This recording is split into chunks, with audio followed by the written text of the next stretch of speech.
السلام علیکم ورحمۃ اللہ وبرکاتہ۔ نئے سبق کے ساتھ ایک دفعہ پھر ہم آپ کی خدمت میں حاضر ہیں۔ یاد رہے گزشتہ کلاس میں ہم نے سورہ بقرہ کی آیت نمبر 199 آیت نمبر 199 تک پڑھا تھا۔ یہ دوسرا پارہ ہے۔ آج ہم نے پڑھنی ہے آیت نمبر 200۔ تو چلیں سٹارٹ کرتے ہیں۔ اعوذ باللہ من الشیطان الرجیم، بسم اللہ الرحمن الرحیم۔ فَإِذَا قَضَيْتُم مَّنَاسِكَكُمْ، فَإِذَا زال کو نرمی سے پڑھیں گے۔ پہلے بھی میں بتا چکی ہوں کہ زال نرمی سے پڑھے جانے والا حرف ہے، زال اور سا، تو ہم اس کو پڑھیں گے۔ اکثر لوگ پڑھتے ہیں فَإِذَا، وہ بن جاتا ہے زا، را زا والا جو ہوتا ہے نا وہ بن جاتا ہے۔ اس کو ہم نے پڑھنا ہے فَإِذَا قَضَيْتُم مَّنَاسِكَكُمْ۔ قَضَيْتُم، قاف کو پر پڑھیں گے کیونکہ قاف حروف مستعلیہ میں سے ہے اور ہمیشہ ہی پر پڑھا جاتا ہے۔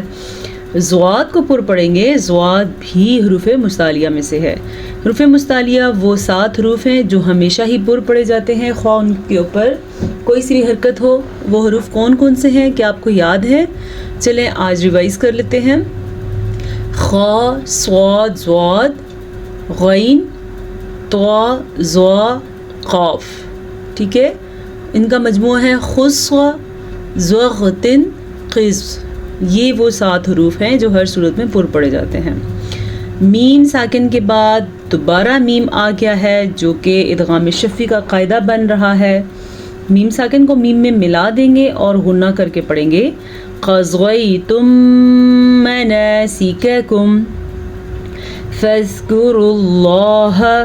را کو پر پڑھیں گے کیونکہ را پہ پیش ہے۔ لفظ اللہ کو ہم پر پڑھیں گے۔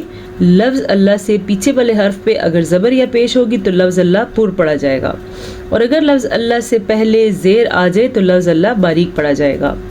كَذِكْرِكُمْ، یہ بھی باریک کاف ہے، یہ بھی باریک کاف ہے، تو دھیان رکھیے گا۔ كَذِكْرِكُمْ آبَاءَكُمْ أَوْ أَشَدَّ ذِكْرًا۔ آبَاءَكُمْ، کھڑی زبر کی مقدار کتنی ہے اور اس مد کی مقدار کتنی ہے، یہ آپ ادا کرتے ہوئے دھیان دیا کریں ان چیزوں کا۔ اس کی مقدار ہے حمزہ کھڑی زبر آ، جبکہ اس کی مقدار ہے 5 حرکات عربیہ تقریباً 4 سے 5 سیکنڈ تک۔ آباءکم او اشد ذکرا، پھر سے زال نرمی سے پڑھیں، کاف کو نرمی سے پڑھیں اور را کو پر پڑھیں کیونکہ را زبر کی وجہ سے پر پڑھی جائے گی۔ فَمِنَ النَّاسِ، فا کو لمبا نہیں کرنا، فا پہ زبر ہے۔ میم کو لمبا نہیں کرنا کیونکہ میم کے نیچے زیر ہے۔ ان کی مقدار کتنی ہے، فا زبر فا، میم زیر می، فامی۔ فَمِنَ النَّاسِ، نون کے اوپر شد آ گئی ہے، یاد رکھیں جب بھی نون پہ شد آئے گی یا میم پہ شد آ جائے گی تو غنہ کرنا لازمی ہے۔ اس کے علاوہ ادغام بالغنہ بھی ایک ایسا قاعدہ ہے جس کے ساتھ غنہ کرنا ضروری ہے۔ ادغام بالغنہ میں 4 حروف شامل ہیں، جیسا کہ یہ آگے آ رہے ہیں ہمارے پاس۔ مَن یقول، یہ جو میں نے یہاں پہ رکنے کا کام کیا ہے اس کو غنہ ہی کہتے ہیں۔ مَن یقول، نون ساکن کے بعد یا تنوین کے بعد یمون یا میم واو نون میں سے کوئی حرف آ جائے تو دونوں کو آپس میں ملا دیں گے اور غنے کے ساتھ ملائیں گے۔ اس قاعدے کو ادغام بالغنہ کہتے ہیں۔ اب کیسے ادا کیے دوبارہ سنیں۔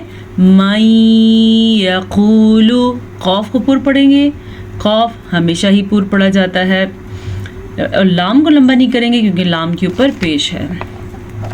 رَبَّنَا آتِنَا، را کو پر پڑھیں، را کے اوپر زبر ہے، یہ چھوٹی مد ہے، اس کی مقدار تقریباً 2.5 حرکات عربیہ ہے، یعنی کہ 2 سے 2.5 سیکنڈ تک ہم اس کو لمبا کریں گے۔ رَبَّنَا آتِنَا فِي الدُّنْيَا وَمَا لَهُ فِي الْآخِرَةِ فِي